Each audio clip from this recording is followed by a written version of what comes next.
O Deserto de Akin, novo filme do diretor Bernard Lessas, chega agora aos cinemas depois de uma trajetória premiadíssima por festivais. E a gente bateu um ótimo papo com o diretor e elenco, então chega junto. Como que foi esse processo de construção no sentido de partir de um ponto que é realmente único, né, em termos de história e espacialidade, e fazer com que isso se torne de uma maneira, de alguma forma, universal? O filme é um filme datado, né? Vamos dizer isso de uma forma que não é uma forma negativa necessariamente. Mas ele é datado porque ele tem uma data. Digo que o filme surgiu um pouco da visão ali do momento da pandemia, de ver os médicos cubanos indo aos olhos do furacão, né? Na época do vírus da pandemia, do vírus da Covid, quando todo mundo estava fugindo, eles estavam indo para a Lombardia, na Itália, quando todo mundo estava fugindo da África, na época da crise da Ebola, eram médicos cubanos indo, colocando a própria vida em risco. Mas o filme também era um filme que queria abordar a tensão que eu me lembro da eleição de 2018, que era uma tensão que você cortava com faca, assim, o ar, sabe? Era um ar rarefeito, era uma coisa pesada. Para mim é um filme que fala sobre a assunção do século XXI. Por que eu digo isso, né? Porque o deserto do Akin, ele é um deserto que ele carrega dentro de si, que eu acho que, na verdade, é um deserto que cada um de nós carrega dentro de si. Eu acho que o próprio humano, na contemporaneidade, né? Falando de uma chave agora até filosófica, a partir do Benjamin, que ele vai falar de lá, que o ser humano, a partir da modernidade, ele é exilado da experiência. Ele cada vez mais a experiência com as coisas reais do mundo, com o ritmo de uma vida um pouco mais próxima à natureza, cada vez mais nos é difícil, nos é negado, a partir do ritmo da vida fabril, as dinâmicas de trabalho que se estabelecem a partir da sociedade capitalista. E a gente agora, numa sociedade de capitalismo tardio, que a gente vê o nosso próprio planeta, a gente vê o século XXI como a promessa de um deserto. A gente vê questões climáticas galopantes, fortes, que não estão sendo adressadas pelos países economicamente mais relevantes no mundo. Então, a gente vê com muita preocupação, e isso traz até desesperança para os jovens, né? Então, eu acho que o Akin, ele é um filme que tenta colocar um pouco da possibilidade de ação num mundo que parece cada vez mais desértico.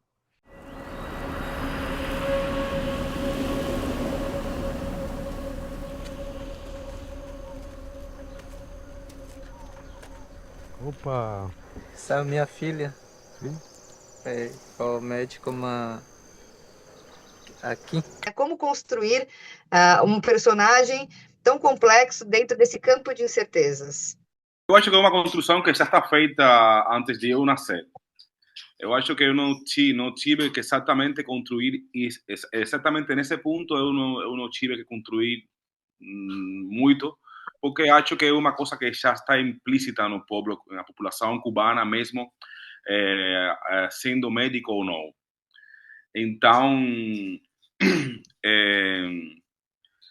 já é quase parte antropológica nossa, do povo cubano, esse sentir, e, e acho que isso está em nossa sangue, não? Em nossas veias, aí circulando o tempo inteiro, não? E ficará por muito tempo. Aqui tem isso, como mesmo pode ter qualquer cubano. Traz para esse lugar de incertidumbre que, na verdade, é nossa realidade. Não temos um lugar de segurança, não temos esse lugar, não, não existe. Só existe incertidumbre mesmo. Então é aí. Eu acho que o encontro do Akin dentro desse campo, ele é muito interessante e como ele vai absorvendo esse meio do caminho, né? Queria que você falasse então um pouquinho disso, desses afetos que vão se construindo dentro do personagem, na história, em meio, ao mesmo tempo que ele lida com as próprias questões, por favor. Afetos são pontualmente, ao meu pensar, a coisa mais importante de todo. Dado que a construção de Akin é um homem que é solitário, hein? Ele é uma pessoa que eu tentei construir ele desde esse lugar de uma pessoa que já perdeu sua família. Então, voltar para Cuba, o que vai acontecer com ele é, além de muitas coisas, ele continuar em sua vida de fazer missões. Mas aí também isso significa que vai a ter grande distanciamento dessas pessoas que ele está conhecendo e que ele está amando nesse momento, que são, na verdade, sua verdadeira família, não? A família que ele está vivendo em seus últimos momentos de existência, não? Nessa terra. E, por outra parte, Guga, não? Que também tem isso, desde um olhar muito carinhoso, muito observador, sabe? Eu acho que uma pessoa que ele está observando minhas dificuldades, está se sensibilizando com minhas dificuldades e está a segundo tras segundo está se convertindo em uma família, está se convertindo em parte de mim. Então, isso para mim é fundamental. Eu acho que o grande sofrimento é mais por isso, não? Mais por a perda deles mesmo, sabe? Das relações de afeto aqui no Brasil. Acho que o caminho do Akin no filme, né? Eu faço um paralelo do Akin com essa cobra, sabe? Porque eu acho que a cobra, ela tem toda essa parte mística, né? A gente não sabe direito qual é a relação dele com essa cobra. O Akin é um encantador de cobras.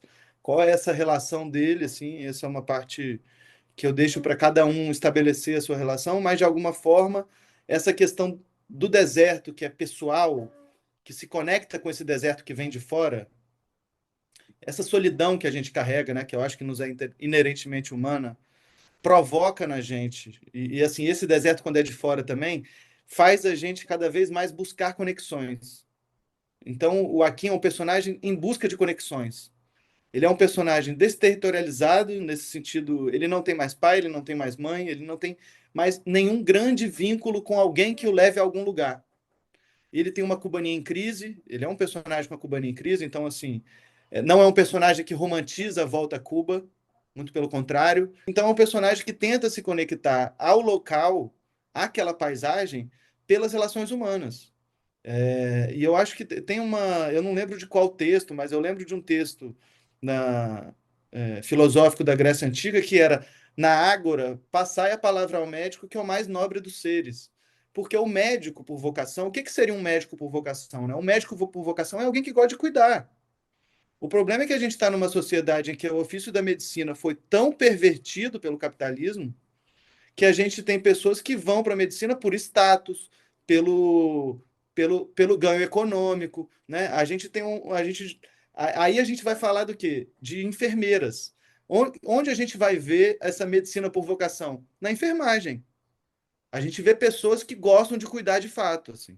Então, quando a gente contrapõe esse médico cubano com a classe médica brasileira, que é uma classe médica que desde a eleição Aécio Dilma escolheu o lado direita, extrema-direita, escolheu estar contra os mais desassistidos, quando os médicos cubanos vêm e eles provocam uma saudade gigantesca quando eles saem do Brasil, há algo aí que a gente precisa falar sobre, sabe? Você e o Sérgio, tem um clima entre vocês, né? El presidente electo de Brasil, Jair Bolsonaro, con referencias directas, despectivas y amenazantes a la presencia de nuestros médicos, ha declarado y reiterado que modificará términos y condiciones del programa Más Médicos. Acho que o filme ele tem um ritmo próprio, ele tem uma fruição própria. Então, a primeira coisa que eu gostaria é de provocar um encantamento do olhar. Eu gostaria que a pessoa saísse do cinema e olhasse para o caminho de volta, sabe? E o caminho de volta que talvez ela não viu na ida, porque ela já faz aquele caminho muitas vezes, ela olhasse, ela visse uma árvore, ela visse o carro, ela sabe? E ela percebesse o que há de misterioso e de mágico em tudo que a gente vive, sabe? Em tudo que a gente olha, né?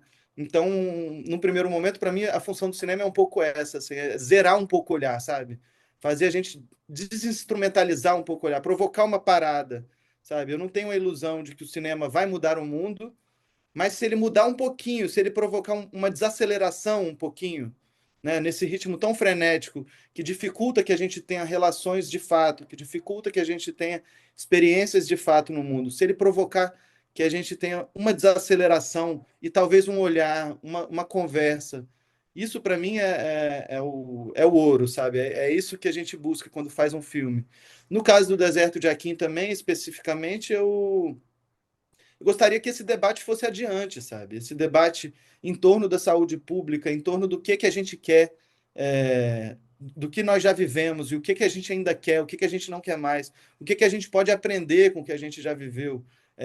Eu gostaria muito também que o filme, eu acho, é muito difícil, a gente sabe que é um filme realizado com baixíssimo orçamento no Espírito Santo, que é um estado também que está fora dos grandes centros da federação, então mais difícil ainda acessar esses canais e essas possibilidades de múltipla exibição, assim, mas a gente acredita no potencial do filme enquanto obra, enquanto narrativa, enquanto tema, enquanto provocação.